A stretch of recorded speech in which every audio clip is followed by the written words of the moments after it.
मराठी भाषेत काही काही अतिशय सुंदर नादानुकारी शब्द आहेत.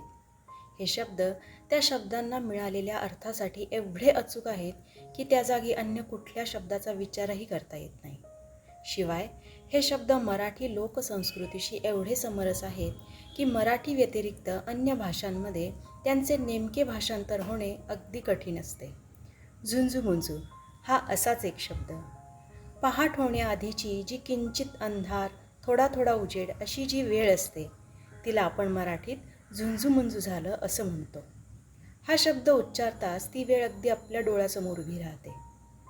अशी कल्पना करा की गावाकडचं धाब्याचं घर आहे. उन्हाळ्याची सुरुवात आहे. पानगळ संपून झाडांना पालवी फुटायचे दिवस आहेत. उकडत असल्याने आपण घराच्या माळवदावर अंथरूण टाकून झोपलो आहोत.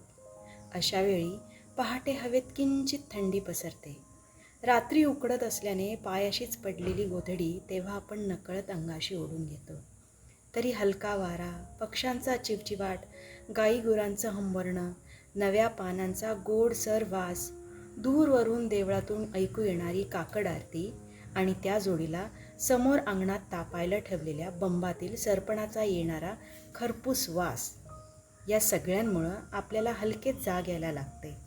आपण डोळे किलकिले करून सगळीकडे पाहतो तेव्हा आकाशात अजून एका कोपऱ्यात चंद्राची कोर तरीही दिसतच असते.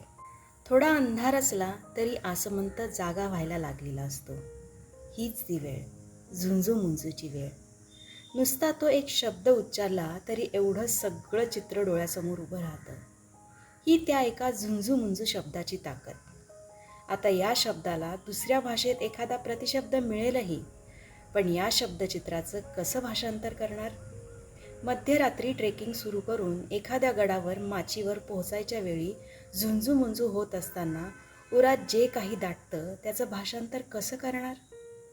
आपण परराज्यात किंवा परदेशात जरी गेलो तरी झुंजूमुंजू झालं असं कोणी म्हटलं तरी आपल्याला आपली माती, आपली मातृभाषा, आपली संस्कृतीच आठवते. हीच आपल्या अस्सल मराठमोळ्या शब्दांची महती. धन्यवाद.